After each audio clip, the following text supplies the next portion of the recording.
So PFL Africa has announced their first event for 2026. But first, let us review how they did in 2025.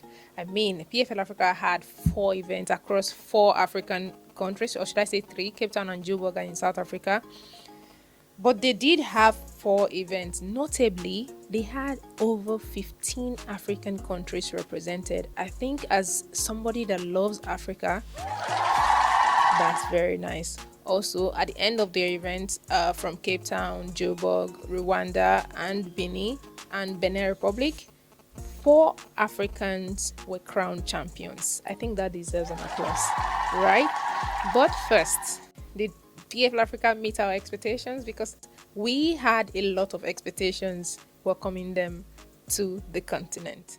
Fight-wise, I think anybody that follows PFL Africa has overseen the highlights, but there are some moments that stood out to me that you guys might not have caught up with. And for someone that has a detailed eye like me, I'm going to bring it to your notice. So first, I don't know if you remember this fight between Omelda Isaac and James Opio.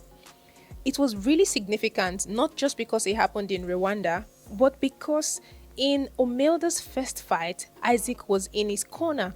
And in his second fight, Isaac was an opponent. And I think he showed that even though you might have been training with somebody, I really don't know how they handled it personally. But, you know, we're opponents, not enemies. And significantly, the bout ended in a unanimous draw. So I was just like, I was just so happy for them. I really did not know the two guys really well, but their history around the bout just made it really significant. And shout out to both of them, because if you had seen them in the cage that day, you wouldn't have thought they're that familiar. But they took it seriously like they should. But first, let us discuss a lot of things that could have been done better. First, representation. This is called PFL Africa. The only fighter that I know came out in an African outfit was Nkosi. He came out in a Zulu outfit. If I didn't get that right, forgive me. But please, why are we not having more African fighters come out in their uniqueness? I think the representation was too Western for me. And please, we can do better. You know, workout songs, swag. A few fighters tried, but I think you guys, season 1 was too laid back. Please, I'll give that 2/10. Representation, James Opio came out with the Rwandan stuff, but please, that's Nkosi, James. How many people did we see represent their nation? Yes, flags were present, but cultures were not. And Africa is not just a flag. I'm sorry. So please, representation, guys, representation. Also, I have to give kudos to PFL Africa themselves. I love how they were strict with making weight, and over 4 fighters were kicked out of the tournament bracket because they did not make weight. This included Patrick Oche, Sankara, Kunle Lawa, and significantly Tamugang. And this is because, you know, covering the sport in Africa, when you see other promotions, they kind of forgive it. But, you know, if you really want to put yourself on that global scale, you need to take something seriously. And part of that is making weight. Regardless of the weight division you've chosen, you signed the contract, please make weight. And by PFL 2, significantly, a lot of people made weight. Even Patrick Oche's bout had to be demoted from being main event because of weight misses. And I loved it. I believe it will keep people accountable from now. Another question that keeps ringing when it comes to PFL Africa champions, because if you remember, the PFL Africa's global chairman has announced that they've kind of disrupted the championship series sometime last year. So it begs the question what the plan is for the new set of champions. So I'd like to ask, are they going to defend their belts? Are we stepping into a new set of divisions? I'd like PFL to announce this so people are clear. You know, we are hearing a lot of things, but like official announcement is the best. So you put all this to rest. And speaking of new divisions, I think it's high time that PFL introduce new divisions.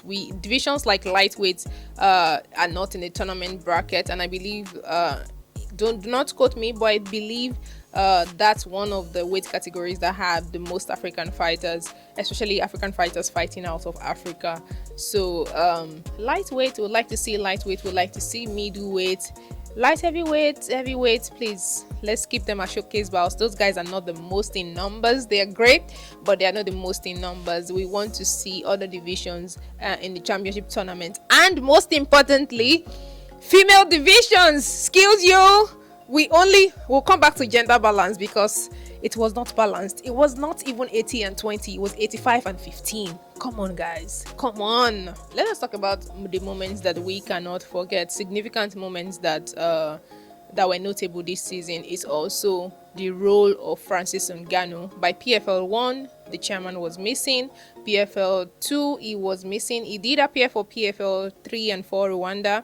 But it begs a lot of question as to support, as these are your decision makers. Francis Ngannou's situation kind of questioned the kind of structure that PFL Africa had, and maybe the continuity and frequency this will happen with or without his support. He got messy. Blogs, interviews were done, and Francis Ngannou significantly said PFL Africa looked like an undercard. Now, aside, I heavily critique Francis, but I think that statement for PFL 1 was correct. The PFL 1 had 14 bouts, 4 global fights and 10 African fights. And if you look at the African fighters that were on that card as compared to the global fighters, you can see the talent gap, unless you want to lie to yourself. The talent gap was clear, and that begs the question, this season, which African fighter would you say is on that global level? If I have to squeeze in, I would say everybody has a learning gap. But if I have to squeeze in one or two, I would say Abraham Babli. I would put Nkosi in there, and maybe Shido Boris Esperanza. But hey, honestly, you cannot compare. I mean, look at the female division. Look at Dakota Dicheva, if I'm pronouncing that right. The knowledge gap is there. So it's the earlier we start acknowledging these things, I think it will lead us forward. The knowledge gap is still there. Another bout that stood out this year was during the championship final on the welterweight division. Shido Boris Esperanza retired on the stool against Unchala, which, to be very honest, was one of the mind-blowing events of the night, because everybody's favorite in that fight was Shido Boris Esperanza.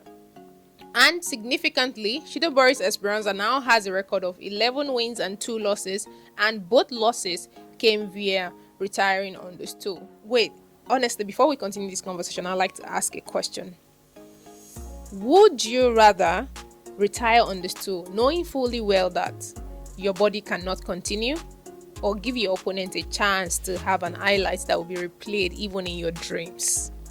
Honestly, I'd like to hear your answer. You know mine, from how I stressed the question. Yes, Shido Boris Esperanza retired on the stool, but not just him as well. We had Jatu Nana. But keep in mind, that wasn't Jatu Nana's official decision, but at the close end to the fight, he looked to be calling to the referee to make the call. Is this significant? Yes. Is it a voila moment? I do not think so. So regardless of how their bout ended, there are some fighters that really, really, really stood out to me, and I hope to see this season in 2026. First is Emilius Dassi. I think this fighter is one of those fighters that caught my eye after I fought Unchala, because that bout, these guys went to war, but it didn't end in his favor. And he's one of those fighters I would like to see again. He's from Cameroon. Second fighter I'd like to see again this season significantly is Dwight Joseph. His highlights speak for himself, and I do not think we really saw him per se. I'd like to see him again. I think he's a really, really, really good fighter. Next up is Karim Enyene. Karim Enyene had the biggest fate of the season because he got through the finals and broke his nose and couldn't continue. All I'm thinking in my head was, if this was the fault of like a sparring partner, you owe him $100,000, because, well, that was what he had a chance at. But congratulations now. I really do not know. I know he must feel bad. For some reason, I still wanted him to be present because he was injured, but maybe he mentally couldn't handle it, or they couldn't fly him down. But yes, Enyene should be given another chance. Maybe not at the tournament. I really don't know what the structure is, but we want to see him again. I think he's a good fighter. And my last two would be Sankara and Patrick Oche. Patrick Oche, Starboy, speaks for itself. I want to see him back this season. And Sankara also. I think there's still more to this fighter. He's young, he's explosive. I think he has that fight IQ. And I think he has that star quality as well. It's just, yeah, I'd like to see Sankara again.